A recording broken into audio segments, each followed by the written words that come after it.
저는 고등학교 1학년 때 우연히 알게 된 친구와 14년간 연애했습니다. 어느 날 친구가 남자친구와 데이트하는데 가치가 달라기에 동행했었어요. 그도 함께 나와 있었죠.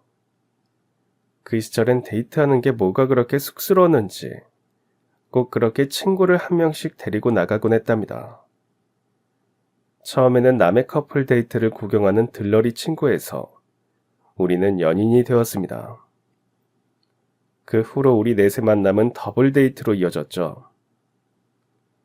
수학을 좋아하고 잘했던 저는 컴퓨터 공학과를 선택해서 대학에 진학했습니다.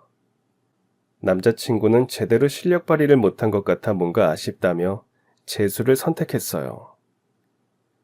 사실 남자친구의 선택이기도 했지만 장남에 대한 기대를 저버리지 못한 부모님의 염원이 부담감으로 작용했던 것 같기도 합니다.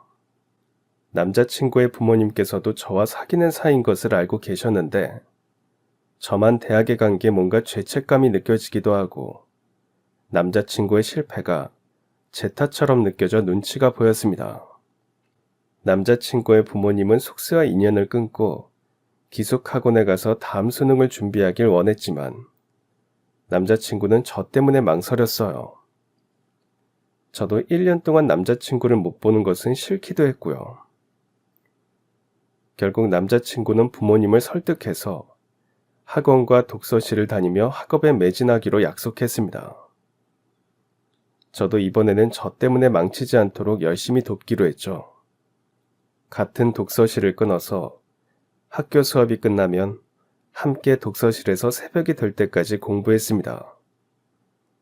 아래층 편의점에 가서 끼니를 때우고 배부르고 졸릴 때면 동네 한 바퀴를 휙 돌고 그게 저희의 일상이자 데이트였습니다. 저희 집에서는 제가 이제야 철든 효녀처럼 포장되었지만 사실은 남자친구 덕분이었습니다. 아직까지도 부모님께 말씀드리지 않은 진실이지만요. 그렇게 1년을 보내고 남자친구는 대학에 갔어요. 만족스러운 성적은 아니었지만 더 시간을 끌어봤자 해답이 없다고 생각하고 현실에 타협한 것 같았습니다. 그리고 1년 정도 대학생 커플의 낭만과 자유를 누렸을까요? 남자친구는 곧 군대에 갔습니다. 그때는 군대가 2년 6개월이었어요. 지금보다 훨씬 긴 세월이죠. 그 시절 또래들이 다 비슷하게 고무신 처지였기 때문에 저는 그렇게 외롭지만은 않게 그 시간을 보냈습니다. 남자친구는 최전방에서 근무했는데 다른 군인들보다 휴가를 덜 나오지만 한 번 나오면 꽤 오래 함께 있을 수 있었어요. 휴가 때는 내내 붙어 있다시피 하고 주말에는 철원까지 열심히 왔다 갔다 하면서 우리는 그 시절에만 쌓을 수 있는 그런 추억을 만들었던 것 같습니다. 저의 기다림은 이게 끝이 아니었어요. 재수 1년, 군대 2년 6개월, 그리고 남자친구는 편입 공부를 시작했습니다. 아무래도 입학한 학교와 전공이 내내 마음에 들지 않았나 봐요. 그러는 동안 저는 이미 졸업반이 되어 취업을 준비하고 있었습니다. 때마침 타이밍도 좋았죠. 그렇게 저희는 또다시 독서실 데이트를 시작했습니다. 저는 졸업시험을 준비하고 남자친구는 편입시험을 준비하면서요. 다행히 이번에는 한 번에 합격했어요. 편입시험을 치르는 대학교 중 난이도가 높기로 가장 악명 높은 외국어 전문 대학교였습니다. 어학을 전공하게 된 남자친구는 이제야 적성을 찾은 듯 했습니다. 그 어느 신입생보다 열심히 공부하고 즐거워했죠. 심지어는 취했을 때 술주정도 외국어로 할 정도였으니까요. 저는 졸업 후 학원 선생님이 되었습니다. 수학을 좋아하던 저는 대학 시절에도 남자친구와의 데이트 비용과 용돈 마련을 위해 짬짬이 과외를 했었는데 남들을 가르쳐주고 좋은 성적을 받아오면 그게 그렇게 보람있더라고요. 그래서 아예 그 길로 진로를 정했습니다. 퇴근이 늦다는 아주 큰 단점이 있지만 제 수업을 재밌어하고 발전하는 학생들을 보면서 뿌듯했어요. 늦은 퇴근 덕분에 월급을 쓸 시간이 없어 통장에 차곡차곡 쌓이는 돈도 매우 만족스러웠답니다. 그렇게 모은 돈은 주말에 남자친구와 데이트를 할 때 부담 없이 쓸 수 있었고, 우리의 데이트는 덕분에 한결 다채롭고 풍요로워졌습니다. 아직 학생인 남자친구는 제가 비용을 모두 감당하는 것 때문에 늘 미안해했지만, 저는 나중에 결혼해서 호강시켜달라며 남자친구를 달래곤 했습니다. 우리 둘 다 30이 되던 해, 남자친구는 드디어 취업에 성공했습니다.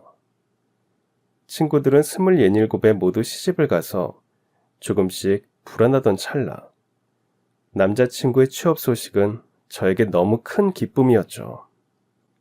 이제 결혼만 하면 되는구나 하고 안심하고 있었는데, 취업한 지 3달, 넉 달이 지나도록 남자친구는 결혼 준비하자는 얘기가 없었습니다. 우리 결혼 언제 해? 남자친구의 프로포즈를 기다리다가 하루하루 말라가던 저는 결국 참지 못하고 먼저 말해버렸습니다. 벌써? 좀 이따가. 남자친구는 짧게 답했어요. 벌써라니. 우리 이미 14년이나 만났는데 얼마나 더 있다가 결혼해야 이르지 않은 걸까요? 그럼 언제 할 건데? 1년 후? 2년 후? 나 40살 되면 그때 해? 결국 그날 크게 싸우고 말았습니다. 저는 더 나이 들기 전에 예쁜 드레스 입고 싶다고, 집에서도 부모님이 기다리신다고 닥달했고, 남자친구는 제게 결혼 못해서 환장한 귀신이 들렸냐며 한심한 눈으로 쳐다봤어요. 저는 자리를 박차고 나왔습니다. 집으로 돌아오는 택시 안에서 눈물이 나더군요. 배신감이 들기도 하고 수치스럽기도 했어요. 나만 결혼을 원했나? 결혼에 환장했냐니. 이 친구는 나와 결혼할 생각이 없었던 걸까? 그동안 다른 여자를 만날 형편이 안 돼서 나를 만나고 있었던 건가? 별의별 생각이 다 들면서 자존감은 점점 떨어졌죠. 집에 돌아와 가방을 내동댕이 쳤는데 가방 속에서 일기장이 툭 떨어졌습니다. 중학생 때부터 1년에 한 권씩 일기를 썼어요. 꼭 기억하고 싶은 중요한 일이나 그날의 기분 등을 적어놓곤 했었죠. 잡생각이나 없을까 싶어 박스에 모아놓은 일기장까지 모두 끄집어내서 한 권씩 읽어 나갔습니다. 17권 중에서 14권이 남자친구 이야기더라고요. 그런데 유난히도 올해 제 일기장은 텅텅 비어 있었습니다. 함께 학원에 다니고 독서실을 다닐 때는 매일매일이 남자친구와 함께였죠. 그날 무슨 라면을 먹었는지까지 써놓은 걸 보니 그 하찮은 일이 그때 저에게는 중요했나 봅니다. 심지어 군대에 있을 때는 만나지 못하는데도 일기장이 빼곡했어요. 어떤 날은 군대에서 종이약을 접어 보내주기도 하고 말없이 깜짝 포상 휴가를 나와서 놀라게 해주기도 했더라고요. 그런데 지금은 달랐습니다. 매일 아침 굿모닝 하며 꼬박꼬박 인사하던 사람이 점심시간이 될 때까지 연락이 없는 날도 있었고, 퇴근 후 당연하게 오늘 저녁 뭐 먹을까 물으면 오늘은 피곤해, 오늘 야근해라면서 다음에 보자고 했어요. 주말에 만나면 심드렁한 얼굴로 커피만 마시다가 들어가 버리거나, 여행 얘기가 나오면 부모님 일을 도와야 해서, 회의 준비를 해야 해서 등등 갖은 핑계를 대면서 빠져나갔죠. 혹시 여자가 생겼나? 남자가 변하는 이유는 하나밖에 없잖아요. 자연스럽게 생각은 그쪽으로 흘러갔습니다. 남자친구가 요즘 자주 하던 이야기들을 되짚어봤어요. 함께 입사한 신입사원 동기? 유난히 잘 챙겨주신다는 이대리님? 워크숍도 알게 되었는데 가까운 동네에 살더라는 옆부서 여직원? 갑자기 머릿속에 남자친구가 언급했던 회사 안의 모든 여직원이 떠오르더군요. 머릿속이 복잡해서 터질 것 같았어요. 잠옷바람으로 집 앞 포장마차로 가서 소주를 병째 들이부었습니다. 갑자기 제 자신이 초라해지더라고요. 남자는 상관없을 수 있다지만 제 나이 이제 30이었습니다. 그때는 여자 나이 30이면 노처녀라며 수군거리고 마치 큰 하자가 있어서 결혼을 못하는 것처럼 취급했어요. 어린 날 젊은 날 모두 바쳐서 공부 뒷바라지 했는데 내가 왜 사람들에게 그런 사람으로 비춰야 하는 건지 억울했습니다. 겨우 취업시켜놓고 나니 바람이 나다니 배응망덕도 유분수지.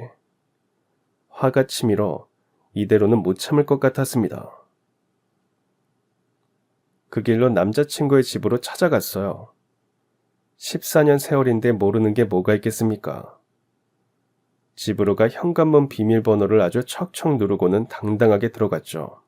그리고 고래고래 소리를 지르며 어머님을 불렀습니다. 자다가 안방에서 뛰쳐나온 어머님과 아버님. 저는 거실 바닥에 드러누워서 울며 불며 난리를 쳤어요. 14년을 고생고생해서 만났는데 취업하자마자 바람이 난 것 같다고, 제 인생 이제 어떻게 하냐고 어머님이 책임지시라고 발을 동동 굴렀어요. 방에서 뛰쳐나온 남자친구가 저를 거의 질질 끌다시피 하며 밖으로 나갔습니다. 어머님, 아버님은 처음부터 끝까지 말 한마디 없이 거실에 우두커니 서 계셨어요. 남자친구는 저를 집 앞 놀이터에 앉혀놓고는 편의점에 가서 꿀물과 초콜릿을 사왔어요. 제가 초콜릿으로 해장하는 버릇이 있거든요. 2시간쯤 지났을까요? 초콜릿도 먹고 찬바람을 쐬니 정신이 좀 돌아오는 것 같았습니다. 정신이 돌아오니 제일 먼저 걱정이 되더라고요. 내가 방금 무슨 짓을 한 거지? 이제 어머님, 아버님 어떻게 보지? 제 표정을 읽었는지 남자친구 어깨가 들썩들썩 하더라고요. 이내 소리내서 껄껄 우는 남자친구를 있는 힘껏 째려보았습니다. 우리 엄마도 너 10년 넘게 봤는데 네 술주정 한두 번 겪었겠어? 괜찮아.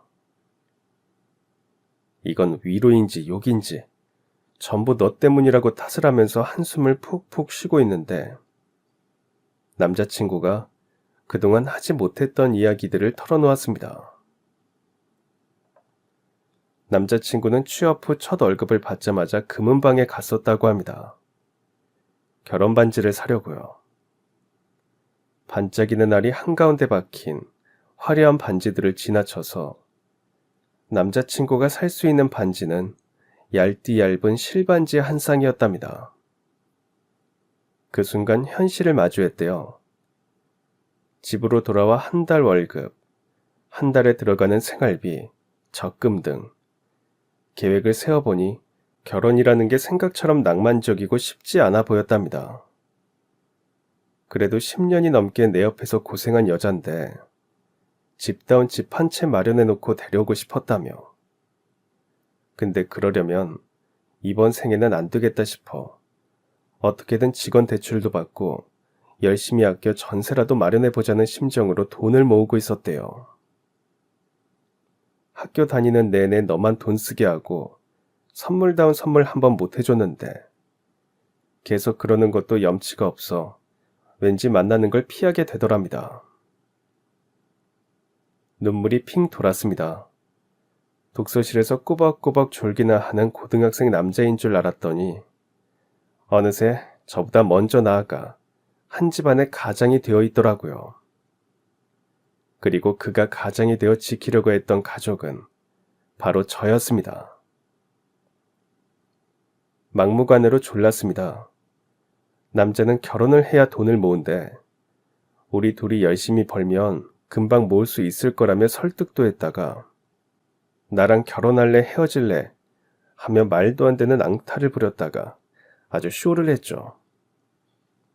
그러니까 결혼은 무슨 땅 파서 하냐고.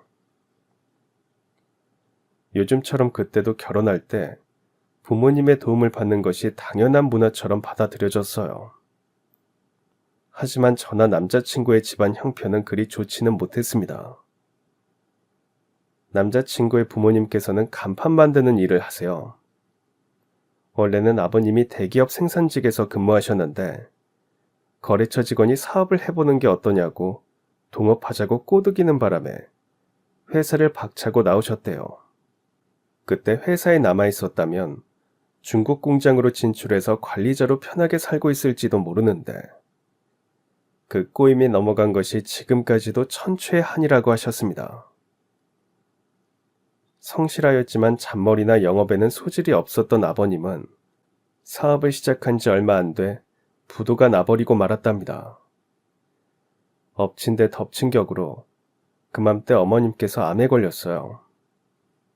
사업이 망한 와중에 아버님은 2년 동안 어머님의 병간호까지 하셨고 그러다 보니 은행, 친구, 친척, 온갖 곳에 빚을 지게 되었습니다. 다행히 어머님의 암은 완치되었지만 남자친구의 가족은 빚더미에 앉게 되었죠. 남자친구의 어머니는 6남매 중 장녀세요. 아버님이 회사 생활을 할 때 5남매의 학비며 결혼자금까지 모두 감당하셨다고 하더라고요. 거의 그 집안의 장남처럼 말이죠. 그런데 사정이 어려워 빌린 돈을 빨리 못 갚게 되자 너나 할 것 없이 하루가 멀다 하고 독촉을 해댔다고 하더라고요. 어려운 상황에 믿었던 가족들이 등을 돌려버린 겁니다. 그 후로 아버님은 지인분께 간판을 만드는 일을 배웠고 그때부터 어머니와 함께 일하고 계십니다. 꼼꼼하고 성실한 두 분의 성품 덕분에 다행히 장사가 잘 되어 빚은 거의 다 갚았어요. 하지만 자식의 결혼에 자금을 보탤 만큼 아직은 넉넉한 형편은 아니었습니다. 저희 집도 그래요. 아빠는 그 시절 꽤나 늦은 나이에 결혼하셔서 50대인 남자친구의 부모님보다 15살 가까이 많으세요. 아빠는 젊은 시절 정비공으로 일하셨는데 넉넉하지는 않지만 세 가족이 사는데 큰 불편함은 없었습니다. 나이가 있으신 만큼 제가 대학에 들어갈 때쯤에 일을 그만두시게 되셨고 그 후로 급격하게 건강이 나빠지셨어요. 아빠는 늘 팔, 무릎, 허리가 쑤신다고 하셨습니다. 몸을 쓰는 일을 오래 한 탓에 단순히 관절이 안 좋은 줄 알았어요.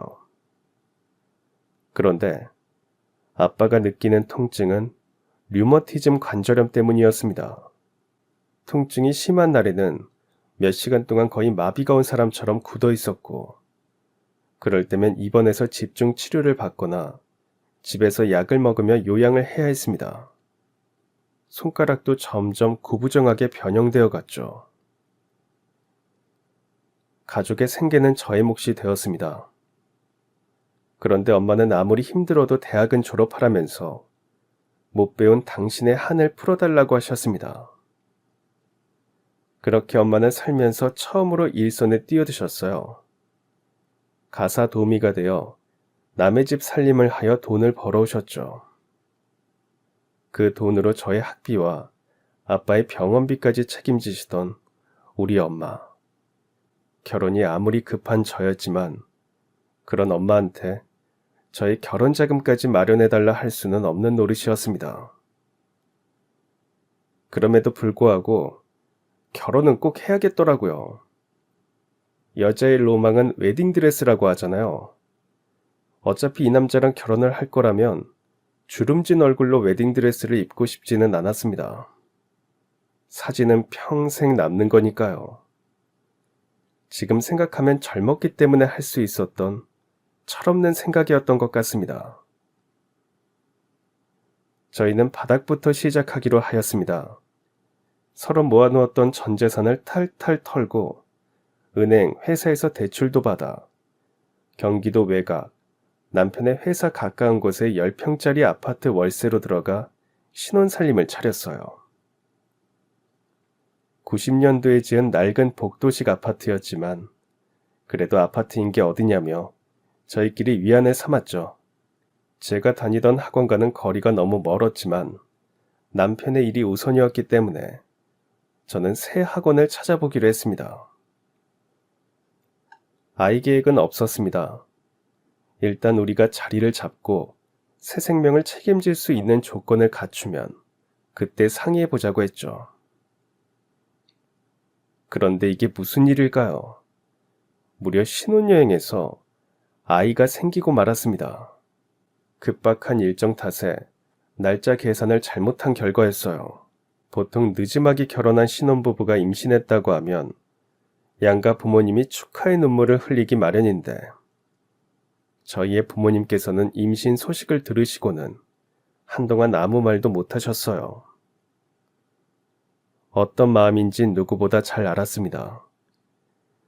결혼 후 열심히 맞벌이해서 대출도 갚고 점점 집을 넓혀가자던 가족의 계획. 그러다가 어느 해 살림살이가 좀 나아지면 신혼여행으로 갔던 제주도 대신 하와이 여행을 가자던 부부의 꿈. 언젠가는 큰 다이아가 박힌 반지를 선물해 주겠다던 남편의 약속. 지나가던 사람들이 다 쳐다볼 만한 비싼 외제차 끌게 해주겠다던 아내의 허세. 이 모든 게 물거품이 된 거나 다름없으니까요. 하지만 이미 찾아온 생명을 모른 채 할 수는 없었습니다. 아이를 갖고 싶어도 못 갖는 부부가 얼마나 많은데 이것도 우리의 복이라고 생각하자면서 마음을 다잡았어요. 그러면서도 태명을 벼락이로 지었습니다. 속마음은 마른 하늘의 날벼락이었지만 공식적으로는 우리 가족을 벼락부부로 만들어줄 보물이라는 뜻인 거로 했어요. 남편은 해외 출장이 많은 직업이었습니다. 1년에 6개월 정도는 밖에 나가 있었죠. 외국어를 전공했기 때문에 해외 영업 관련 직종을 선택했거든요. 출장이 많으면 추가 수당도 많이 나오고 집에서 거의 저 혼자 생활하기 때문에 생활비도 적게 들었습니다. 그래서 오히려 장점이라고 생각했었는데 아이가 태어나니 얘기가 달라지더라고요. 혼자라서 힘들고 서러운 일이 너무 많았습니다. 분유를 타거나 집안일을 할 때도 늘 아이를 안거나 업고 있어야 했습니다. 어떤 사람들은 아이를 너무 안아줘 버릇하면 손 탄다고 내려놓아야 한다고 했지만 안고 있어야 울지 않고 일찍 잠드는 걸 어쩝니까? 그래야만 제가 밥을 먹거나 집안일을 할 수 있으니 선택의 여지가 없었습니다. 병원에 가거나 은행 업무를 볼 때, 심지어 화장실을 갈 때도 늘 아이와 한 몸이어야 했어요. 한 번은 아기 띠를 하고 이제 막 겨우 낮잠을 재웠는데 화장실이 너무 가고 싶은 겁니다. 그런데 입고 있던 바지가 아기 띠에 꽉 걸려 내려가지 않았어요. 그렇다고 겨우 재운 아이를 내려놓을 수가 없더라고요. 내려놓으면 바로 깨버릴 테니까요. 결국 저는 아이를 안은 채 바지를 내려보려고 쇼를 하다가 실례를 하고 말았습니다.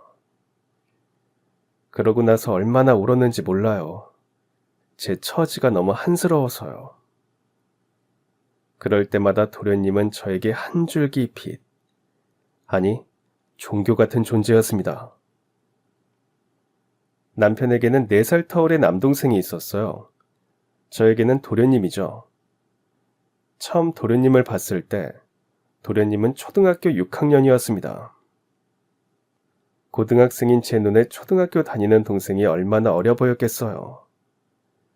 더구나 부모님은 간판 일을 하느라 늘 바빠 새벽에 나갔다가 새벽에 들어오셨고 도련님은 무덤덤한 형과 함께 집에 있으면서 알아서 숙제를 하고 대충 끼니를 때웠습니다. 어리지만 철이 일찍 들어버린 도련님은 고등학생인 제 눈에도 안쓰러운 아이였죠. 제가 대학에 가고 나서부터 저는 도련님만의 집사이자 과외 선생님이 되어주었습니다. 남자친구, 그러니까 지금의 남편과 독서실에 있다가도 도련님이 학원에서 돌아올 시간이면 집으로 가서 저녁을 차려주었어요. 그리고 함께 숙제를 하며 공부를 했습니다. 과외 선생님이라고 해봤자 학교 진도에 맞춰 예습과 복습을 하는 수준이었어요. 그런데도 도련님은 제가 과외를 시작한 중학교 3학년 때부터 성적이 쑥쑥 올라갔습니다. 덕분에 저는 남편의 집에서 엄청난 귀인이 된 거 있죠. 어떻게 보면 제가 그렇게 술주정하며 못난 꼴을 보였어도 도련님 덕분에 시댁 부모님들께서 저를 예뻐해 주셨던 것 같아요. 결국 도련님은 서울에 있는 유명 명문대학교에 진학하게 되었습니다. 그것도 장학생으로 말이죠.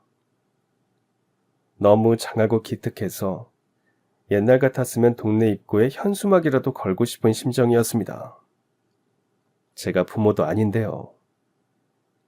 도련님은 합격 발표가 뜬 날 저에게 제일 먼저 전화해서 엉엉 울었어요. 남편도 시댁 부모님께서도 다 네 덕분이라며 저를 치켜 세워주었습니다. 가슴으로 낳은 자식이라는 게 이런 것일까 생각했어요. 인생의 목표를 이룬 것처럼 벅차고 감동스러운 날이었습니다. 후에 도련님은 우수한 성적으로 대학을 졸업해서 대기업 입사까지 탄탄대로를 걸었습니다. 도련님이 제게 준 기쁨과 행복은 그게 전부가 아니었습니다. 남편이 군대 간 사이 제가 고무신으로 지내고 있을 때였어요. 제 생일이었는데 저희 회사로 꽃다발이 하나 오더라고요. 작은 목걸이와 함께요. 도련님이었습니다. 나중에 남편에게 들은 말로는 도련님이 제 생일 몇 달 전 군대에 있는 남편에게 돈을 좀 모아서 보내달라고 했었대요. 누나 생일인데 아무것도 안 할 거냐면서요. 남편은 군인 월급을 아끼고 아껴 7만 원을 모아 보냈고 도련님은 그 돈을 받아들고 고속터미널에 모여있는 꽃집으로 갔다고 합니다. 제가 좋아하는 튤립을 찾으러요.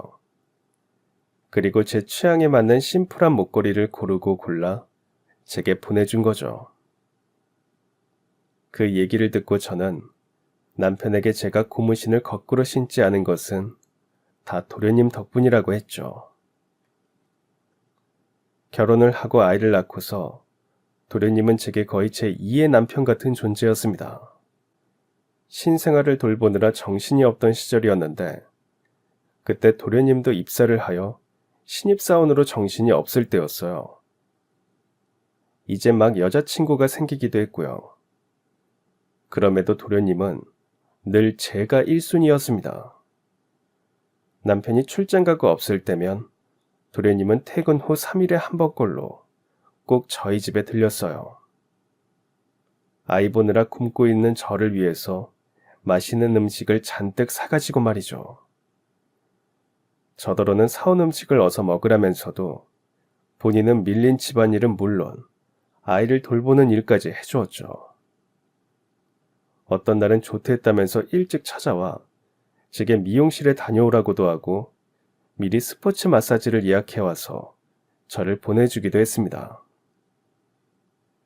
그런 도련님은 유일하게 제가 기댈 수 있는 사람이었습니다.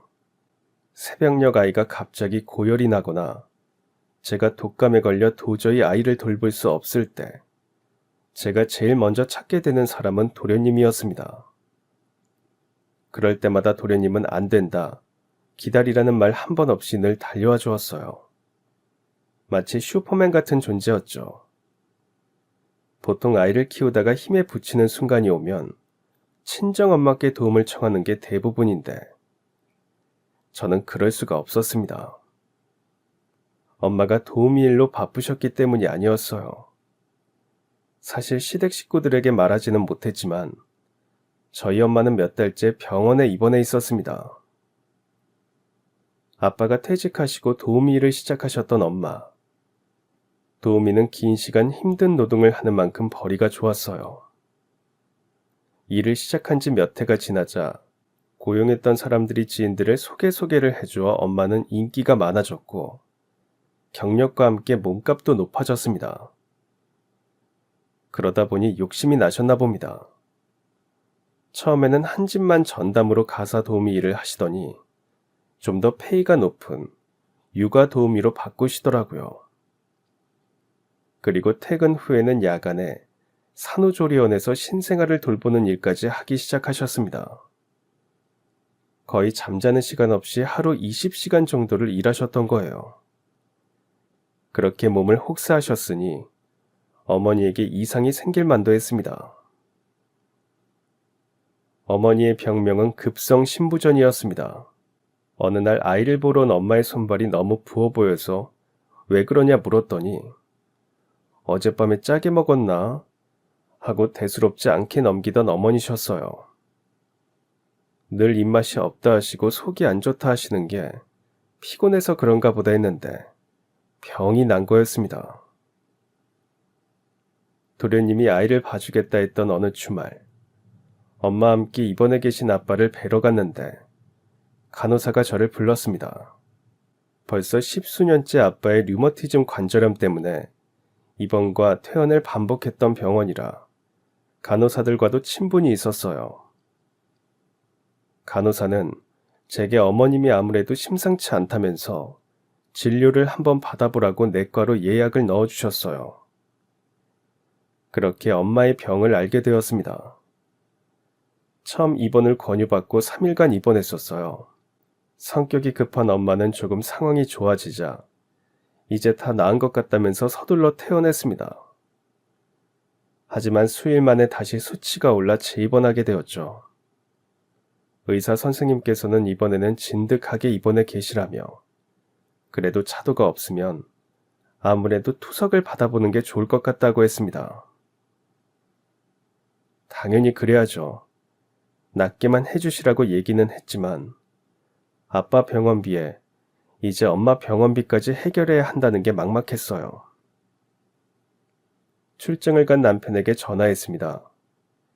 원래 남편이 출증을 가면 제 전화에 놀랄까봐 정말 급한 일이 아니면 전화를 잘 하지 않았어요. 시차가 잘 맞지도 않았고요. 그런데 제가 전화를 하자 남편은 깜짝 놀라며 무슨 일 있냐고 물었습니다. 엄마 일을 이야기하니 남편은 걱정하지 말라며 본인이 다 해결하고 감당할 수 있다고 저를 다독여 주었죠. 여보, 그래도 어머님 아버님이랑 도련님한테는 절대 얘기하지 말자. 늘 바쁘고 빠듯하신 시부모님, 안 그래도 저 때문에 팔자에도 없는 애아빠 노릇을 하고 있는 도련님께 이런 저희 집안까지 알리는 건 염치가 없었습니다. 힘든 상황에도 도와주시겠다 손을 내밀 분들인 걸 알았기 때문이에요. 엄마의 투석 치료는 3개월이 넘게 계속되었습니다. 상황이 상황이니만큼 저희 부부는 당분간 허리띠를 졸라매고 살기로 했어요. 외식 금지, 아이에게 쓰는 돈도 꼭 필요한 것만 최소한으로 줄였어요. 적금도 깨고 언젠가 기회를 노리면서 들어뒀던 청약저축도 해지했습니다.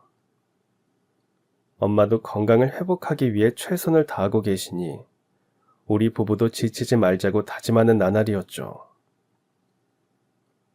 그러던 어느 날 한밤중에 시어머니께 전화가 왔습니다.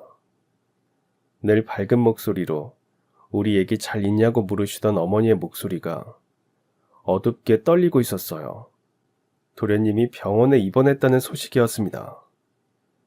다행히 남편이 한국에 있을 때라 바로 채비해서 달려가려고 했어요.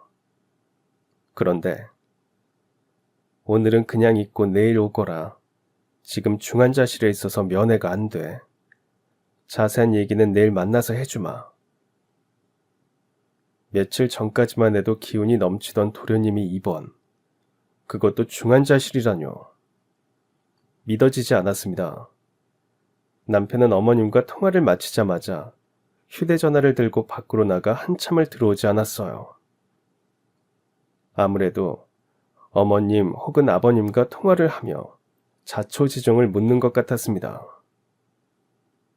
하지만 집에 돌아와서도 제게 아무 말 해주지 않더군요. 저의 불안감은 점점 커져만 갔습니다. 그렇게 뜬 눈으로 하룻밤을 보내고 다음날 남편과 함께 아이를 안고 면회 시간에 맞춰 병원을 찾아갔습니다. 중환자실 앞, 제한 시간 안에 면회를 하기 위한 사람들이 길게 모여들어 있었습니다. 차가 막혀 빠듯하게 도착한 탓에 남편은 서둘러 방문자 목걸이를 받아들고 아버님과 줄을 섰습니다. 한 환자당 한 번에 2명씩밖에 출입이 안 된다고 하더라고요. 중환자실 문이 열리자 사람들이 안으로 들어가 뿔뿔이 제 가족의 침대를 찾아갔습니다. 그 사이사이로 도련님의 모습을 찾았지만 보이지 않았어요. 도대체 무슨 일이에요? 어머니, 말씀 좀 해주세요. 어머니는 초점 없는 눈으로 허공을 바라보더니 입을 떼셨습니다. 밤중에 킥보드를 타고 가다가 차 사고가 났단다. 차량 정면으로 부딪힌 모양이야. 그 차는 도망갔다는구나. 어머니는 힘겹게 말씀하시더니 더 말을 잇지 못하시고 화장실로 들어가 버리셨습니다. 아니, 한밤중에 킥보드는 왜 탄 걸까요? 도련님이 사고가 난 곳은 집에서도 먼 곳이었고 심지어 도련님은 차도 있습니다.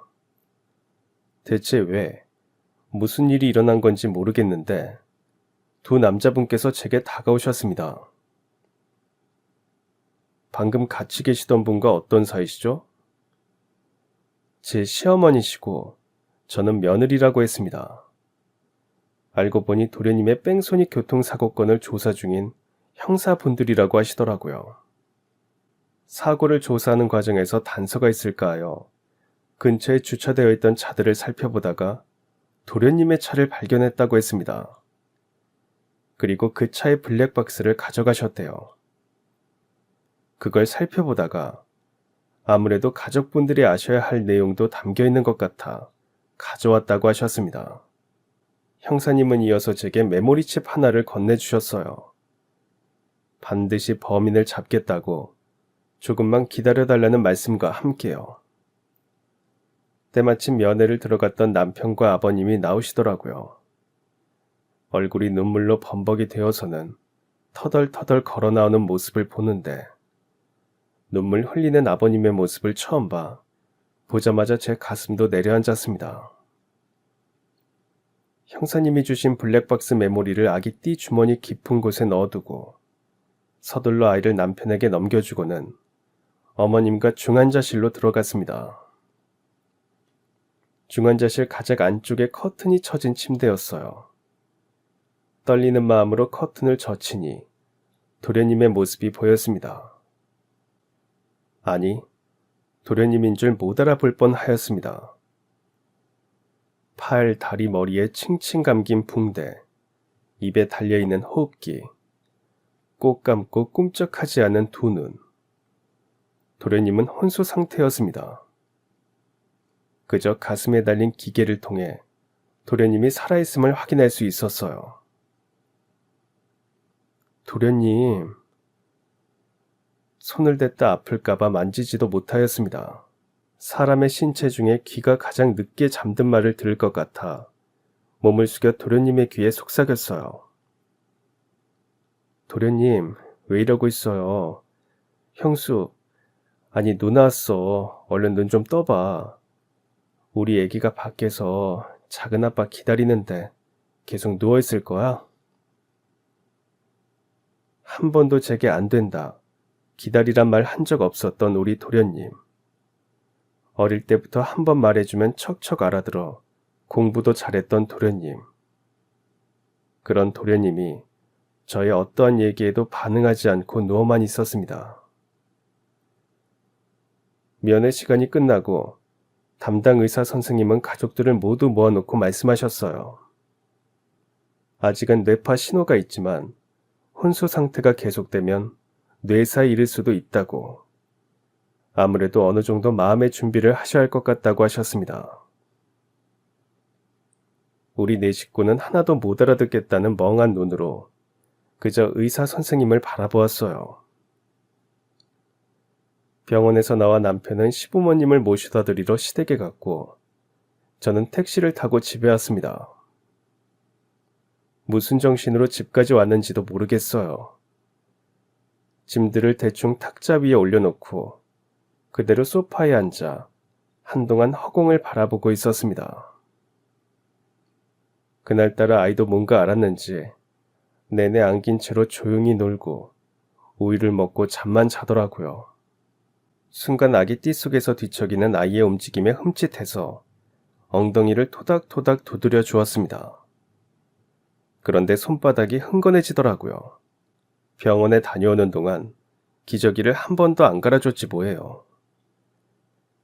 애기야 미안해. 엄마가 빨리 시원하게 해줄게. 황급히 아기띠를 풀고 아이를 눕혔습니다. 마음이 급해서인지 가방 속 기저귀를 꺼내다가 탁자에 올려놓은 우유병 아기띠 기저귀 뭉치가 우당탕 떨어졌어요.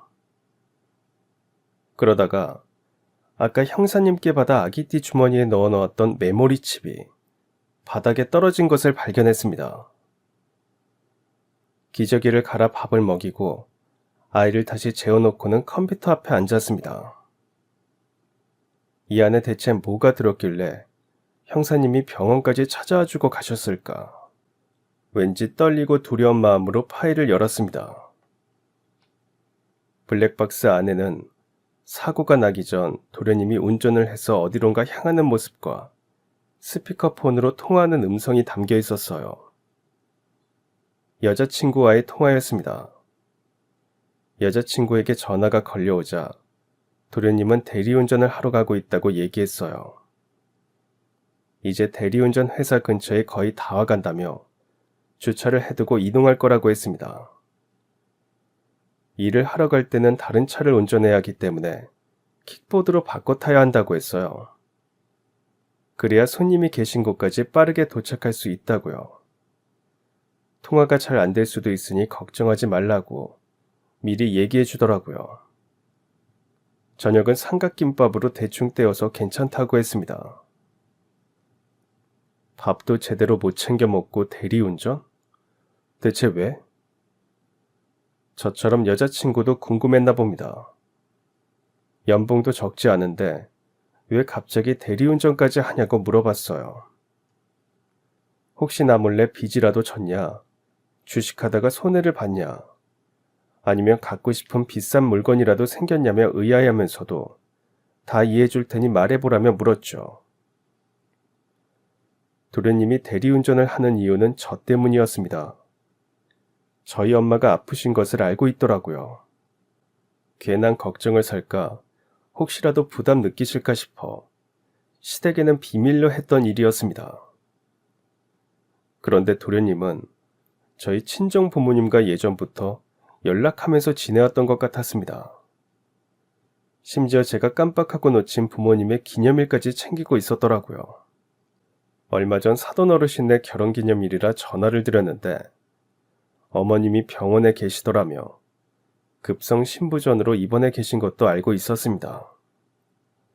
형수님 안 그래도 아버지 병원비 때문에 힘드실 텐데 투석받는 게 한두 푼 들어가는 일이 아니지 않냐며 저라도 보탬이 되어야 할 것 같다고 했습니다. 그러면서 그러더군요. 내가 말했었지.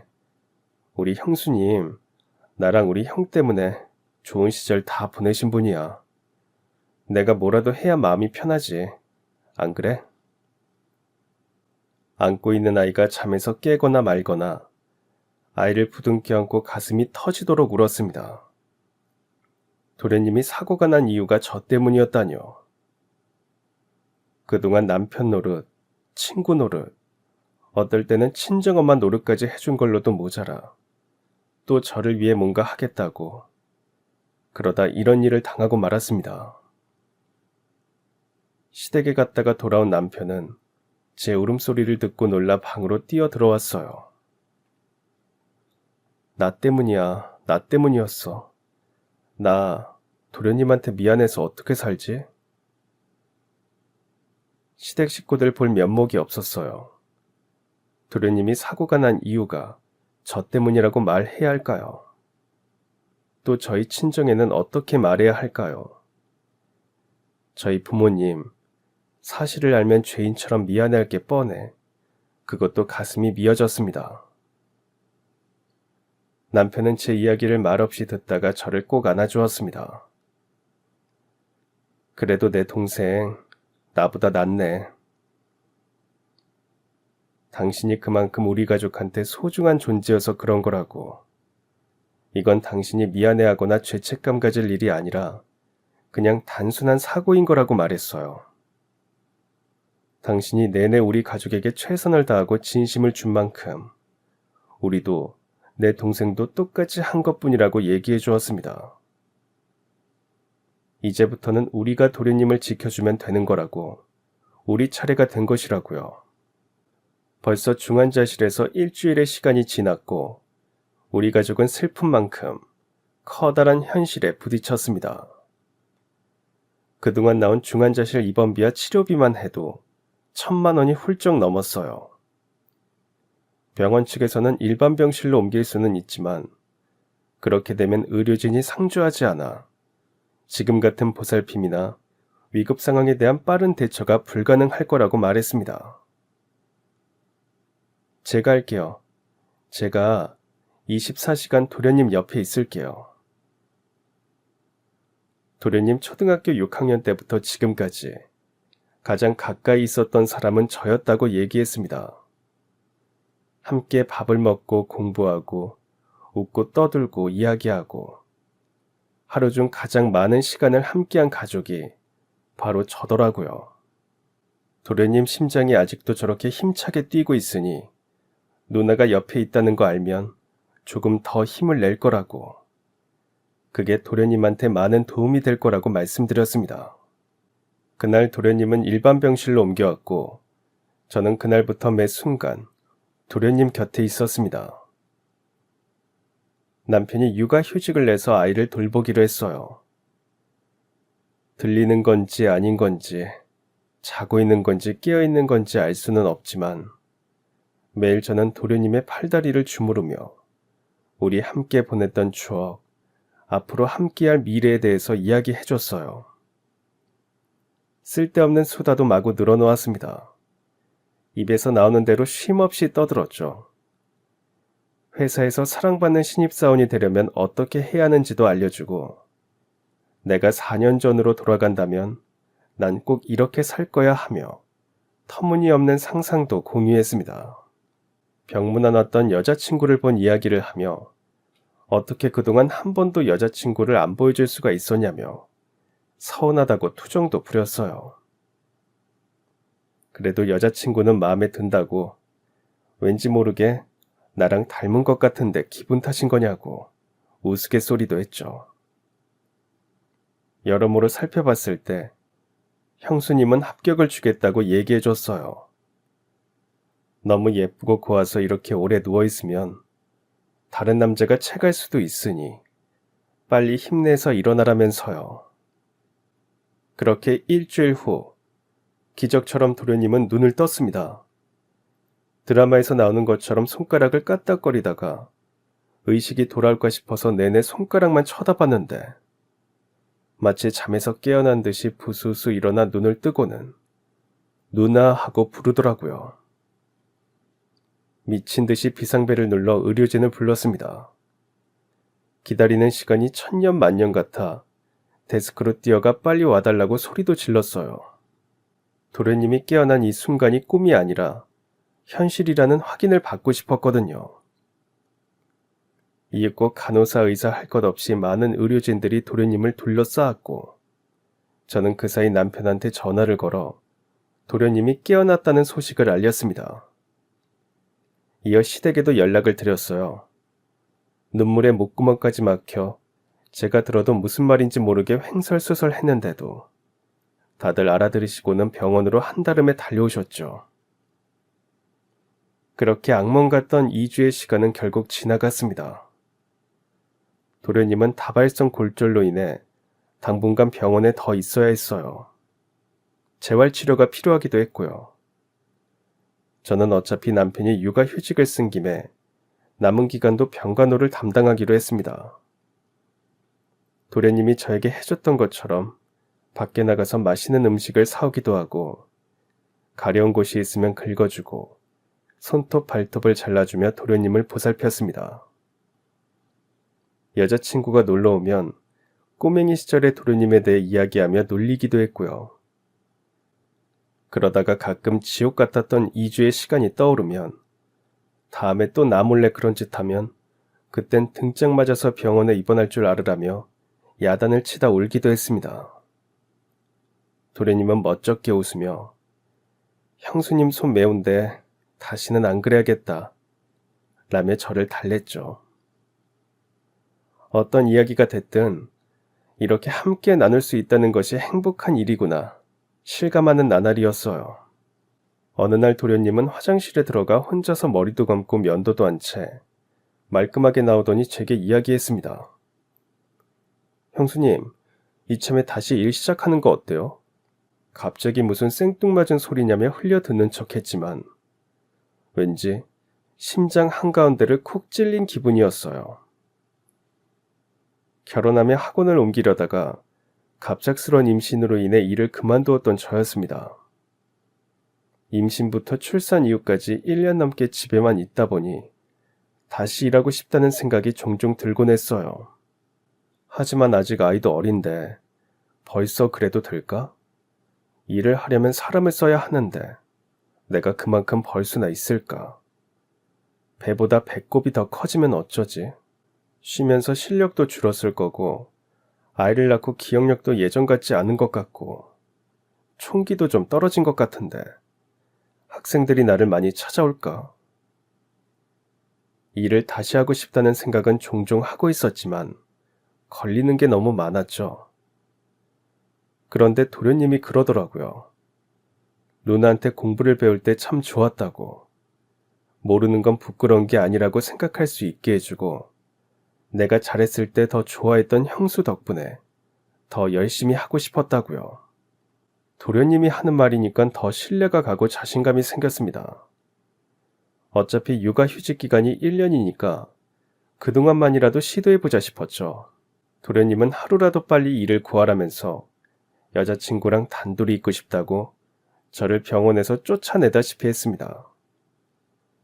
도련님 키워봤자 다 소용없다면서 삐진 척했지만 도련님의 진심이 어떤 것인지는 이미 알고 있었습니다. 저는 집 근처 작은 오피스텔을 구해 중고등학생을 대상으로 한 수학 공부방을 열었어요. 처음부터 많은 아이를 가르치는 것보다는 그 시절 도련님과 나란히 앉아 공부할 때처럼 초심으로 시작하고 싶었거든요. 그리고 1년 후 남편은 육아휴직을 연장했고 저는 수학 전문 학원 원장이 되었습니다. 학생들 사이에서 저는 수리 영역계의 어머니라는 별명으로 매스맘이라고 불렀고 꽤나 유명해졌어요.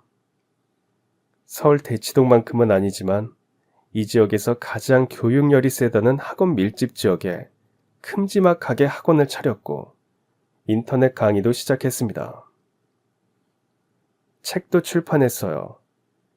요즘은 부모님들이 학교나 학원의 교육을 전담하지 않고 스스로 참여하신다고 하더라고요. 자식의 교육을 위해 학부모가 가져야 하는 자세에 대해 책을 집필했고 책은 그야말로 불티나게 팔렸습니다. 일이 여러 방면으로 확장된 덕분에 가족들에게 들어가던 병원비는 수월하게 해결할 수 있었어요. 시부모님 앞으로 조금 남아있던 빚도 갚아드렸고 일할 때마다 고장나서 속을 썩이던 기계도 새로 들여왔죠. 어머니는 덕분에 일하는 시간이 많이 줄었다면서 아주 좋아하셨습니다. 저희 부부도 널찍한 계단식 아파트로 이사했어요. 지은 지 3년밖에 안 된 신축으로요. 이제 막 꼬물꼬물 기기 시작한 아이는 집이 넓어진 탓에 힘이 들었는지 매일 밤 골아 떨어지곤 한답니다. 아빠는 아직 병원을 왔다 갔다 하고 계시지만 엄마는 다행히 완치되셨습니다. 다시 일을 할 수 있는 컨디션으로 회복하신 후에 저는 엄마에게 제안을 하나 했습니다. 엄마가 받는 월급의 2배를 주겠다며 아이를 돌봐달라고 부탁드렸어요. 2년간의 독박 육아로 지쳐있던 남편은 회사에 복귀해서 그 어느 때보다 신나게 일하고 있습니다. 육아 스트레스보다 회사에서 받는 스트레스가 훨씬 낫다면서 그동안 나 없이 고생 많았겠다고 뒤늦게 고마움을 깨달았지 뭐예요. 그리고 도련님, 도련님은 그때 그 여자친구와 함께 결혼하겠다며 손을 꼭 붙잡고 저희 집에 인사를 왔습니다. 저는 맛있는 저녁 식사를 대접하고 예비 부부에게 서류 봉투와 카드키를 하나 내밀었어요. 여기서 살아. 누나가 주는 선물이야. 도련님은 서류 봉투를 열어보고는 깜짝 놀라서 눈이 휘둥그레졌습니다. 언젠가 도련님 장가를 가겠다고 하면 주려고 준비해뒀던 신혼집이었어요. 내가 얘기했었잖아. 합격이라고. 도련님과 예비 동서는 서로 마주본 채 입술을 꾹 깨물었습니다. 눈물이 글썽하면서도 환하게 웃으며 마주보는 그 모습이 아름답게 느껴지더라고요. 그리고 도련님께서 결혼하고 1년 후 도련님에게 뺑소니 교통사고를 일으키고 도망갔던 그 나쁜 인간은 그때 병원에서 만났던 형사님들에게 붙잡혀 결국 법의 심판을 받게 되었습니다. 형사님들께서는 범인 검거까지 너무 오랜 시간이 걸려 저희 가족에게 죄송하다 했지만 잘못한 건 그 뺑소니범이지 형사님들이 아니잖아요. 저는 범인을 이렇게 검거해 주신 것만으로도 너무 감사하다고, 그동안 고생하셨다고 정중히 감사 인사를 표했습니다. 우리 가족들 각자의 보금자리에서 늘 이렇게 행복했으면 합니다. 그 행복 속에서 지금까지 그랬던 것처럼 서로를 위한 희생과 사랑, 노력이 녹아있겠죠. 새로 펼쳐진 저의 일기장에 어떤 일들이 기록될지 이제는 설레는 상상으로 기다려보려 합니다. 그럼 지금까지 사연 들어주셔서 감사합니다. 사연이 재밌으셨다면 구독과 좋아요 부탁드려요. 감사합니다. 안녕히 계세요.